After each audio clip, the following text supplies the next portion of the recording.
Baik, selamat siang untuk kita semua. Siap. Pertama-tama saya mengucapkan terima kasih kepada adik-adik dari SDI Tenda karena sudah meluangkan waktu untuk membantu kami untuk mempraktekkan terkait dengan media pembelajaran yang kami sudah buat. Jadi adik-adik, waktu kita pertemuan pertama sekitar 1 bulan atau 2 bulan yang lalu, kami mewawancarai adik-adik semua terkait dengan mata pelajaran. Nah, banyak adik-adik kemarin yang tidak suka dengan mata pelajaran IPA, khususnya di materi sifat-sifat cahaya. Jadi yang kami sudah buat secara merata, di mana tingginya sama, luas dannya juga sama. Dan pada praktek sifat cahaya merambat lurus ini, kami sudah siapkan senter. Ini merupakan contoh alternatif sebagai cahaya mataharinya. Itu. Jadi cara prakteknya begini adik-adik. Arahkan senter ke dinding atau melalui lubang kertas. Nah, yang sudah saya jelaskan tadi, ini merupakan 2 lubang.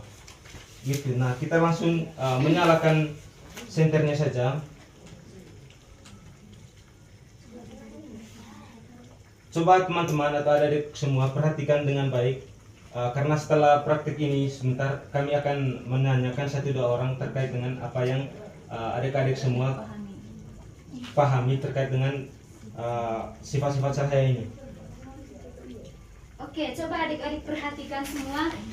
Apakah cahaya yang sorot di dalam media ini sudah merambat lurus sampai ke belakang atau tidak? Sudah. Belum. Tidak, ada kesini dulu kalau belum terlihat jelas. Merambat lurus tidak? Coba adik yang baju warna merah praktekkan dulu deh. Coba kamu praktekkan. Coba Nona pegang. Kamu pegang senter.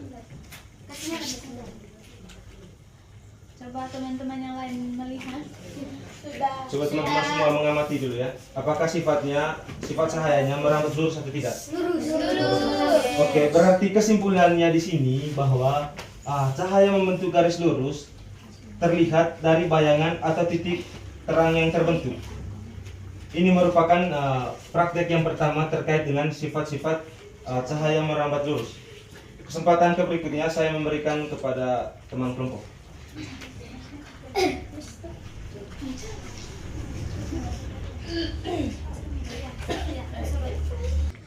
Baik adik-adik, selanjutnya saya akan menjelaskan tentang cahaya dapat dipantulkan.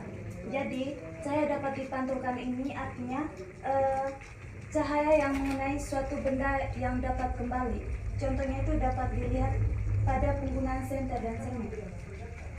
Baik, saya akan menerangkan.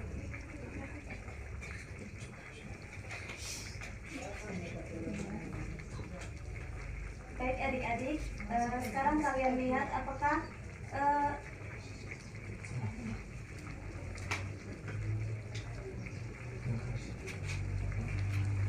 ini sudah pantul atau belum?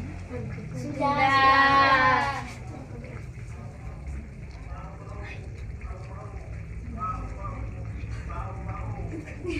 Nah, begini adik-adik, karena alat yang kami gunakan itu cermin dan senter.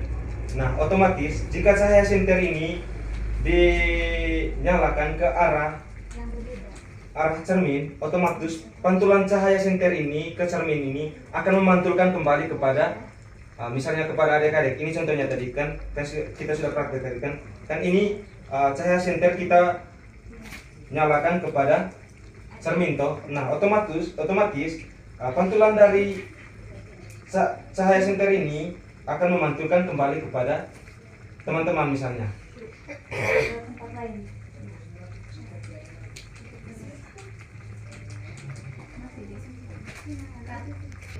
Baik adik-adik, di sini saya akan menjelaskan tentang benda dapat menembus benda bening.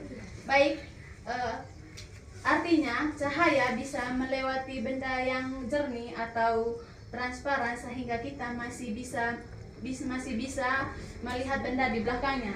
Baik, di sini saya sudah menyiapkan benda itu yaitu senter dengan air gelas yang berisi air. Nah, baik, langsung saja kita praktek. Perhatikan saat senter disorot ke gelas yang berisi air, cahaya dari senter tetap bisa lewat dan terlihat di sisi lain. Itu berarti cahaya dapat menembus benda benih seperti gelas dan air jernih. Baik adik-adik, di sini kita sudah melihat bahwa ketika kita letakkan senter di belakang gelas yang berisi air, cahaya masih dapat merambat ke depan. Adik-adik bisa melihat? Bisa.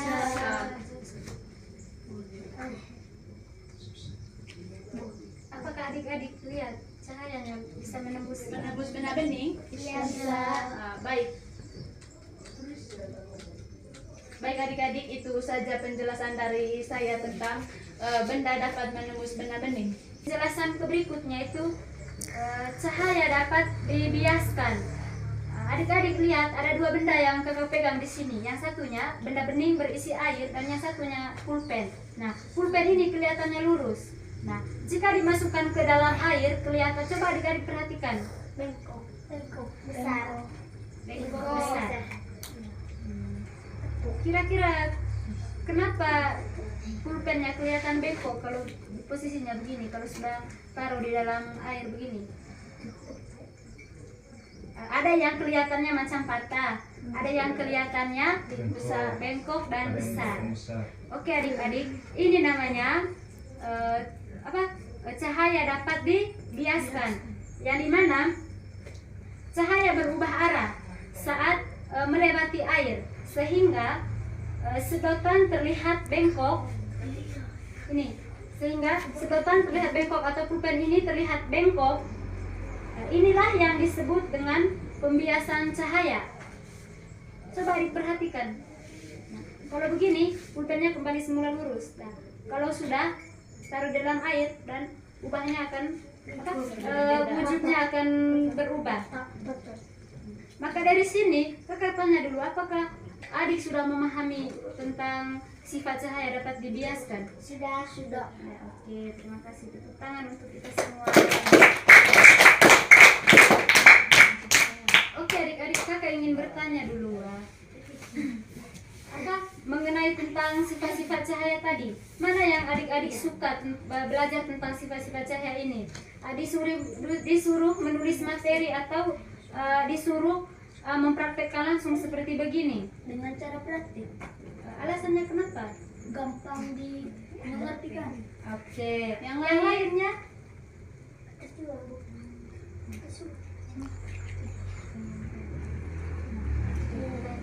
Oke, pertanyaan berikutnya. Sebelumnya terima kasih ya karena adik-adik sudah memperhatikan dari keempat sifat cahaya tadi. Kami sudah memperhatikan dan adik-adik juga telah mengamati dengan baik.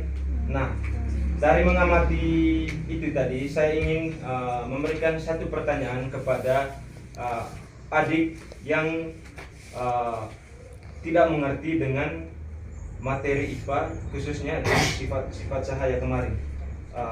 Saya memberikan pertanyaan yang setelah melakukan praktek ini, apakah adik sudah mengerti terkait dengan materi ini? Silakan. Karena sudah mengerti. Alasannya bagaimana? Karena ini menggunakan praktek jadinya lebih gampang. Oke, terima kasih atas jawabannya. Nah, karena adik-adik sudah sedikit memahami terkait dengan materi IPA ini, untuk itu praktek kita pada kesempatan kali ini sampai di sini saja. Kami menyampaikan ucapan terima kasih atas kesediaan waktu dari adik-adik semua.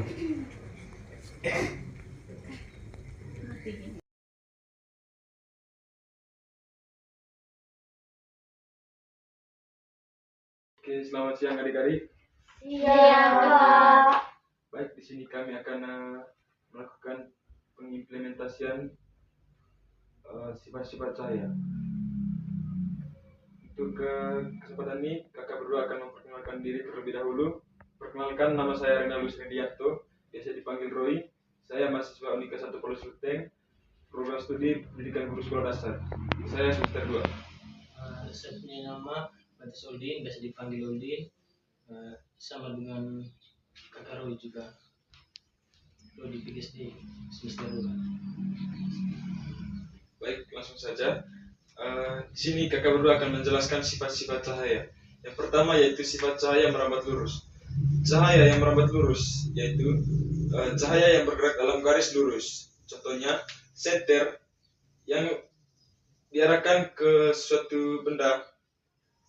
Jika yang di depannya tidak ada halangan, maka cahaya senter tersebut akan menembus ke sisi benda yang lain.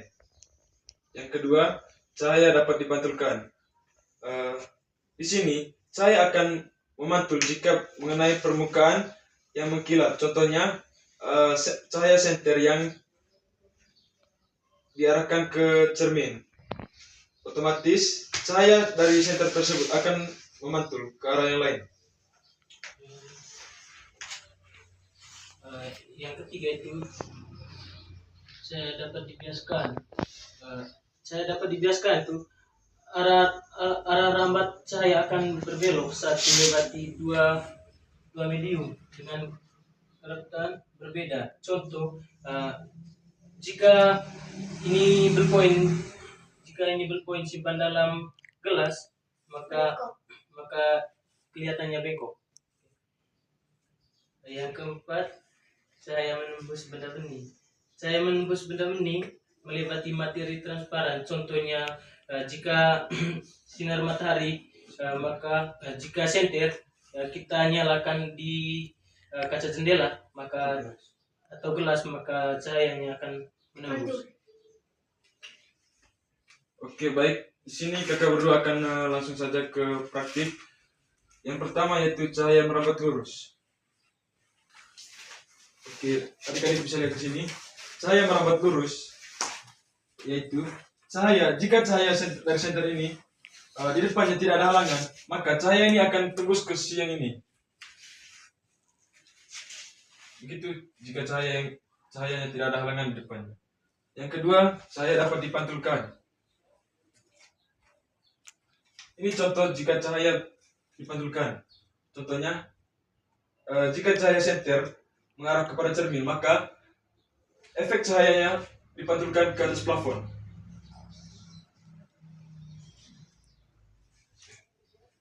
Lanjut ke cahaya dapat dibiaskan.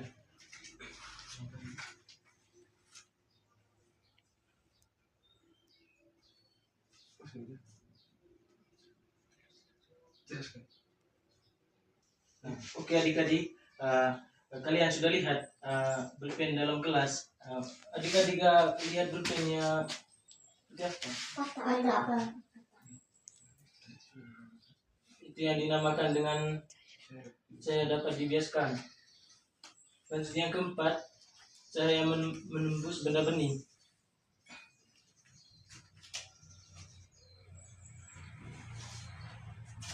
Contohnya adik-adik lihat. Contohnya ini cahaya senter, maka saya arahkan ke gelas yang bening, maka cahayanya tembus ke sisi yang ini. Adik-adik sudah lihat? Karena kami dengan Kakak Roy tadi sudah menjelaskan tentang sifat-sifat cahaya, maka kami dengan Kakak Roy akan memberikan pertanyaan kepada adik-adik. Oke, baik, pertanyaannya. Dalam proses pembelajaran, mana yang adik-adik suka? Praktik langsung menggunakan media atau hanya menjelaskan penjelasan dari guru tanpa menggunakan media? Praktik langsung menggunakan media. Kalau mereka adik-adik? Praktik langsung menggunakan media. Menggunakan media. Baik, kalau begitu, pertanyaan yang kedua, kenapa adik-adik suka dengan praktik langsung menggunakan media? Itu karena menyenangkan. Oke, baik, terima kasih atas jawabannya.